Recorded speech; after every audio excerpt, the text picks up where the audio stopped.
ජීවිතේ අපි බොහෝ අවස්ථාවල අපේ පෞරුෂය එහෙම නැත්නම් අපේ ඇඳුම තුල අපේ පෙනුම තුල පවතිනවා විශ්වාස කරනවා. මම මේ කතාව කියන්නේ බොහෝ දෙනෙක් තමන්ගේ ඇඳුම කොහොමද අඳින්නේ, තමන්ගේ ඇඳුම කොයි විදිහට පවත්වා ගන්නේ, තමන් කොහොමද තමන්ගේ ඇඳුම තුලින් තමන්ගේ පෞරුෂය ගොඩනගා ගන්න කියන එක දන්නේ නැහැ. අපි ඕනම ආයතනයක ඕනම පෞද්ගලික හෝ රාජ්‍ය ආයතනයක වැඩ කරද්දී මේ මිනිස්සු සමාජය මනින්නේ එකෝ පුද්ගලයාගේ ඇඳුම එහෙම නැත්නම් වාහනය. මේ සමාජෙ මින්ම මම හිතන්නේ සාධාරණයි කියලා. නමුත් මනෝවිද්‍යාත්මකව ඇඳුම පාවිච්චි කරන ඇඳුම, භාවිතා කරන ඇඳුමේ පැහැය, අපි තෝරා ගන්නා වර්ණය, අඳින විදිය, ඒ පෙනුම පුද්ගලයාගේ පෞරුෂයට බලපාන. ඒ නිසා අපි කොහොමද අඳින්නේ? මොන වර්ණද අඳින්නේ? අපිට මොන විදිහද ගැලපෙන්නේ? සහ අපි කොහොමද ඇඳුමක් පිරිසුදු තියාගන්නේ? සහ පිරිසුදු අඳින්නේ කොහොමද කියන එක කතා කරන්න හිතුවා. සාමාන්‍යයෙන් ඇඳුම් හැමෝම අඳිනවා. ඒ වගේම අපි ඇඳ ගන්නවා. අපිට ඇඳුම් අඳවනවා. මේ ඇඳිල්ල ගැන නෙමෙයි මම කතා කරන්නේ. අපි විශේෂයෙන් බලන්න ඕගොල්ලෝ සුදු ඇඳුමක් ඇඳාම Tamanට දැනෙන ප්‍රේමනාප බව සහ පෞරුෂය. ලෝක විශ්වාසයක්, ආත්ම විශ්වාසයක් කරන හොඳ ඇඳුමක් මැදලා හොඳට ඇඳාම හොඳ පෙනුමකින් උදෑසනම අපි කාර්යාලයට හෝ අපි වැඩසටහනකට හෝ දේශනයකට පැමිණියාම ඒ ඇඳුම දිහා බලලා බොහෝ දෙනෙක් තීරණය කරනවා මහු කොමන පුද්ගලයෙක්ද කියන එක එක්තරා චිත්‍රයක් මවා ගන්න. මෙන්න මේ නිවැරදි චිත්‍රය, හොඳ චිත්‍රය ලැබෙන්නට අපි හොඳ පිරිසුදු ඇඳුමක් ඇඳිය යුතුයි. ඒදි මම කියන්නේ අලුත් ඇඳුම් කියන එක. ඔයගොල්ලෝ බලන්න අල්මාරියේ ඔබ ඇඳපු ඇඳුමක් මාස 5ක් 6ක් තියලා නැවත එළියට නම් හොඳට මැදලා ඇඳාම දැනෙන සනීපේ සහ සුව පහසුව සා වෙනස. එනිසා ඇඳුම් ගොඩ ගහගත්තට මදි. ගැළපෙන ඇඳුමක්. විශේෂයෙන් කාන්තාව ගැන කතා කරනවා නම් ඒගොල්ලෝ ඇඳුම් වලට හරි රුචියක් දක්වනවා.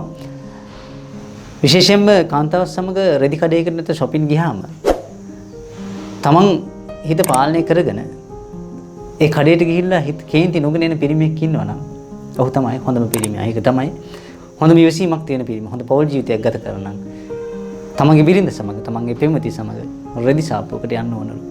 ඒ කතාවම කියන්නේ ඔබේ බිරිඳ හෝ ප්‍රේමති සමග ඔබ shopping ගියාම වැඩිපුරම ඒගොල්ලෝ බලන ඇඳුම් සහ වැඩිපුරම කාලය ගත කරන්නේ shop එක තුල.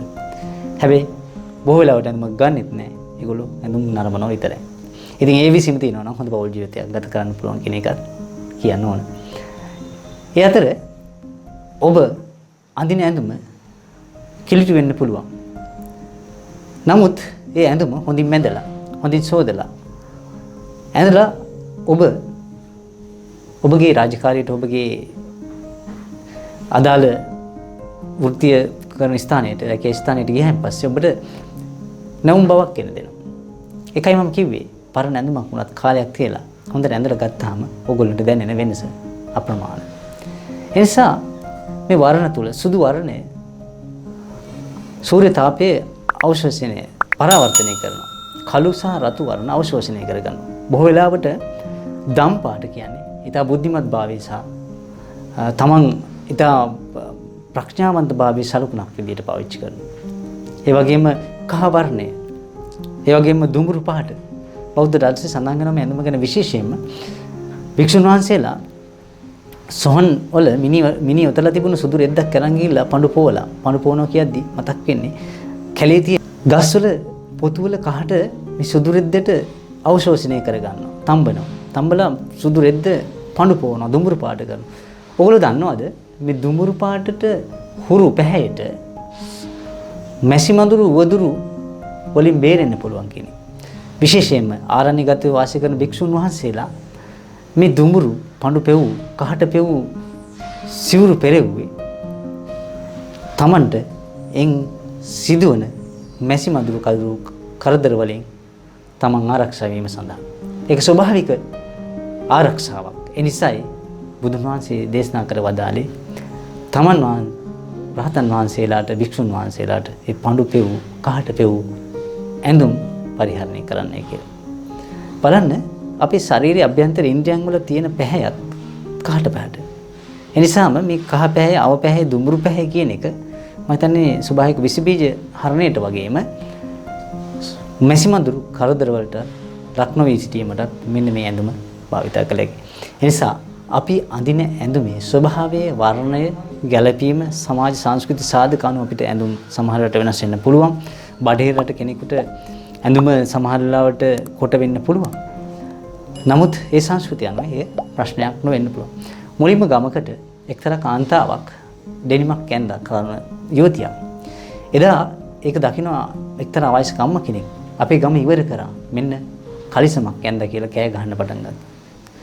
නමුත් මේ වන විට ඒ සංස්කෘතිය වෙනස් වෙලා ඩෙනිම කියන එක සුවිශේෂී ඇඳුමක් වෙලා ආරක්ෂිත ඇඳුමක් වෙලා මේක කාලෙන් කාලයට සංස්කෘතියෙන් සංස්කෘතියට විලාසිතාවන්ගෙන් විලාසිතාවට සමාජ ක්‍රමය අනුව වෙනස් වෙන්න පුළුවන්. නමුත් ඇඳුම කියන එක අපිට ශිෂ්ටාචාරය ලැබිච්ච දෙයක් වගේම අපි ඇඳුමත් එක්ක මිනිස්සු මනින්න පටන් ගන්නවා. ඒ නිසා ඔබ හොඳ ඇඳුමක් මනින්න. ඔබේ ඇඳුම තුල ඔබේ පෞරුෂය පෙන්වුම් කරන්න.